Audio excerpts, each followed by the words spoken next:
आप लोग गवाह रहिए कि मैंने आज से जिमनास्टिक्स शुरू कर दी है। तो जैसा कि मैं आप सब लोगों को बताता रहता हूँ कि इंसान में और जानवर में फ़र्क ये है कि इंसान अपने गोल कोई अपने टारगेट्स कोई फिक्स करता है और फिर उनको टारगेट्स को अचीव करने के लिए मेहनत करता रहता है।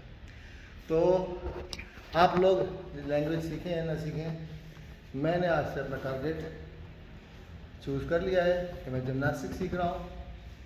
तो आज की डेट क्या है जनाब? आज है जुम्मे का दिन और मार्च की कौन सी तारीख़ है? 20 मार्च 2026 है। सो देखते हैं कि आपकी लैंग्वेज लर्निंग कहाँ तक पहुँचती है और मेरी जिमनास्टिक्स लर्निंग कहाँ तक पहुँचती है।